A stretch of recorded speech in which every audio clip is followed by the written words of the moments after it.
Oh well, hello there. I think this is actually perfectly centered. And welcome back to my YouTube channel.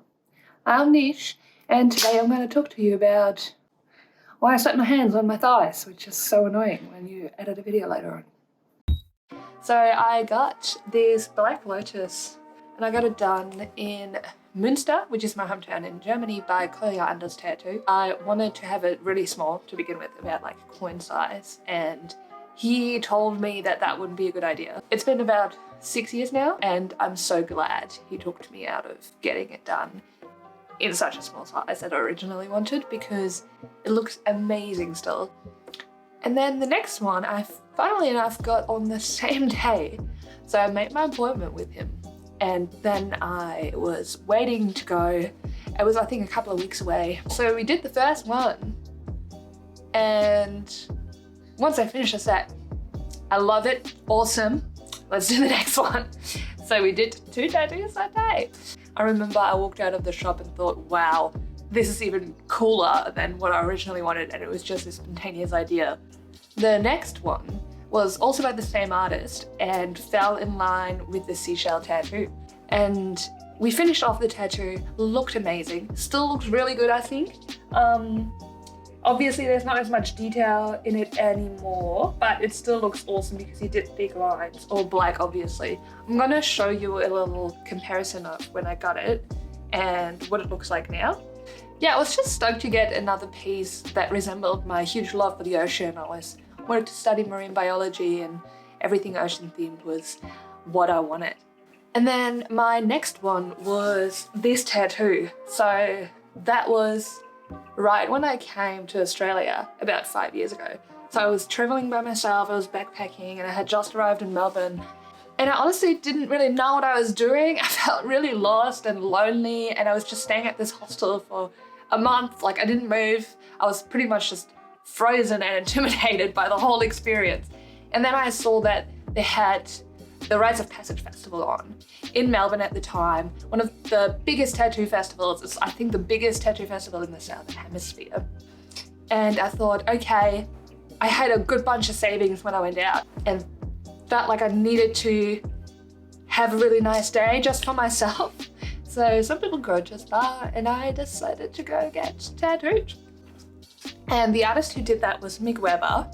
He was tattooing a lady that day, but he said I can come back. And that's what I did. He was really excited actually to tattoo this piece. So he said he had painted it a while ago and he loved it, but nobody wanted to get it done because nobody wanted pink roses. Yeah, so he did it. His lines were amazing, so clean, so crisp. And I was so happy with it in the end. It was like something I really needed at the time. I thought, wow, I did this, like I'm at the other end of the world. I'm challenging myself to do this massive thing of moving overseas and just seeing what happens. And that was this memory that stuck with me.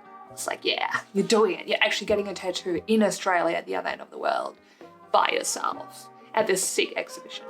So the next piece I got was when I was in Byron Bay. So I hadn't been tattooed in a while.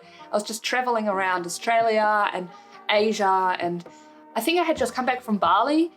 And at the time, I also still felt really lost. Like, I had no idea what I was doing, but I felt Byron Bay was a really great place for me to be at the time. I made a lot of awesome friends there, and I lived in Byron during the whale season.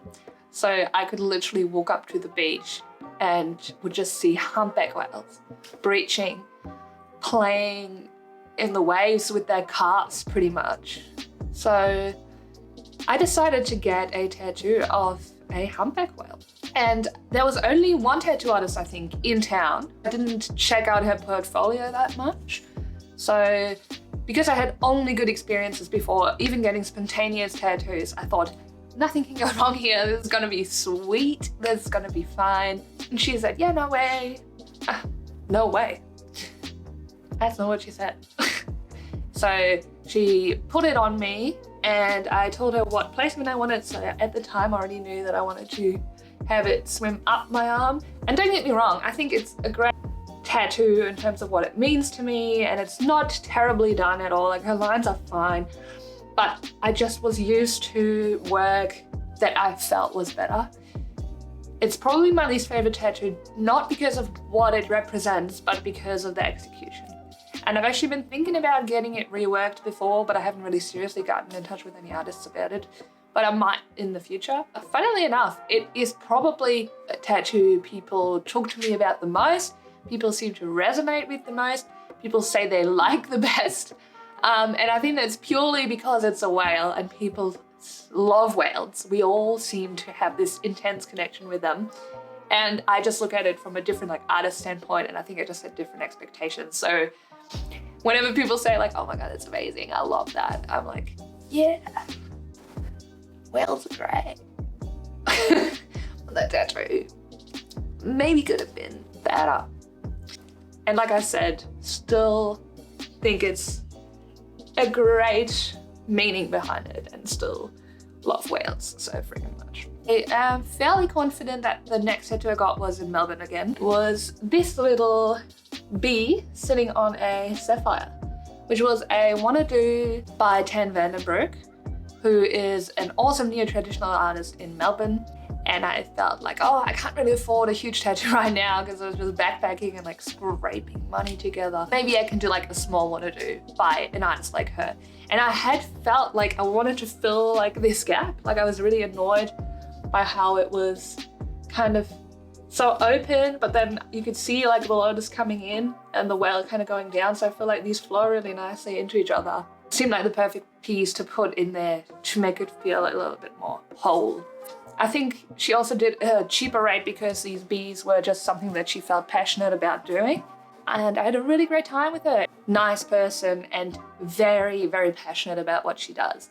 And I still love it. It still has a personal meaning to me. I still really cherish the tattoo for that memory as well. So the next piece I got done was on my shin. I told my partner at the time, hey, I really want to get a tattoo and there's a convention, and he didn't really know anything about tattoos, and I think he was not that fond of them. It's not like he hated them, but he just couldn't he didn't connect to them. He didn't really care about them. And I wanted to show him this part of my life that I'm so passionate about. And so I was just browsing around and said, okay, I've got like a rough idea. I kind of want a snake and a rose again. Classic imagery, I think, for tattoos, but was looking for a kind of different style. And came across Joel's Sputeri tattoo, who was there with his girlfriend, and he had a few wanna-dos. I looked through them.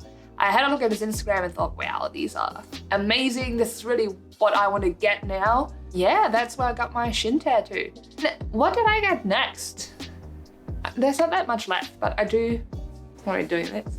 I am fairly sure that it was this piece. I started my sleeve. So I didn't get tattooed for I think over a year. Probably a year and a half.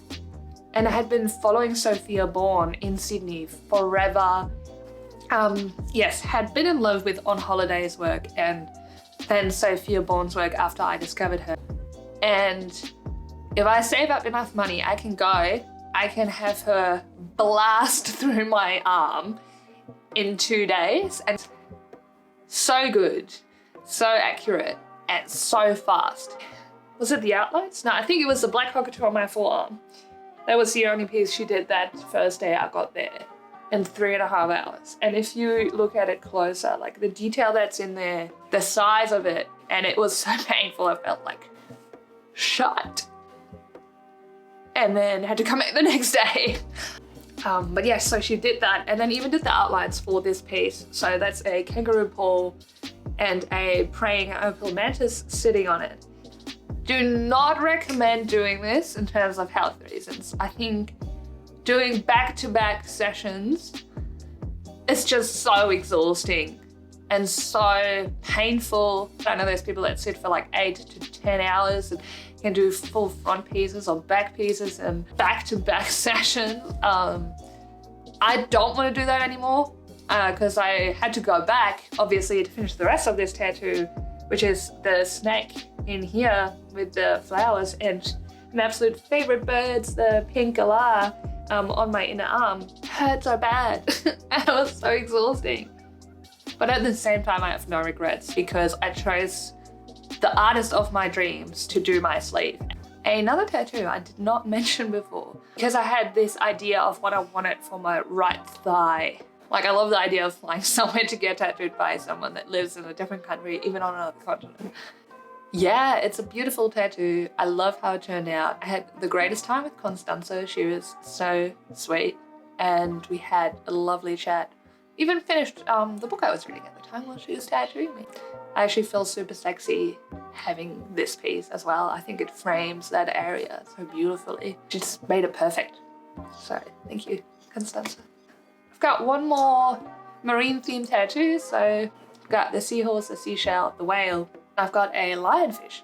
I think quite well-known fish that just look like they're wearing the most beautiful gown. I got that done by Tanya as well. Awesome job. Did that when I was living in Melbourne too. So painful, especially like everything that goes towards the inner thigh. Ugh. Terrible, but absolutely worth getting it. Yeah, and then I got my neck done. So it's not like fully on the neck. It's more just collarbone, an area on the neck that almost always shows. Like even when I wear a t-shirt like this, it kind of shows through because it goes up till like here. And it always looks different now when you wear jewelry. That's honestly something I did never think of. The tattoo artist who did this, it's AC Macy, framed it so perfectly. So she drew this on with Sharpie and she freehanded this. And she did it so perfectly that it flows with the collarbone. So it was a big step getting my neck tattooed. And funnily enough, it's just the one I forget about all the time because I just can't see it. Like I look down and it's literally out of my field of vision. So I notice that people look at it, for example. I mean, I'm used to people looking at my tattoos, but I think this one is like the most noticeable because especially because I work in hospitality and as I said, people look at me and they're like, oh, I love that. Or they don't say anything, but you can notice that they're like looking at it. Had multiple people ask me actually if it is a necklace as well, and then say, oh, no way, it's a tattoo. Yeah, so that's kind of funny actually. Yeah, and then the latest one I got is by the beautiful Rosie, who I also interviewed on my channel. If you would like to check that out, I'll link the video here. And I really warmed up to the idea of getting my stomach tattooed. For a very long time, that was a big no-no for me because I just don't really like that area of my body. I think a lot of people can probably relate to that feeling.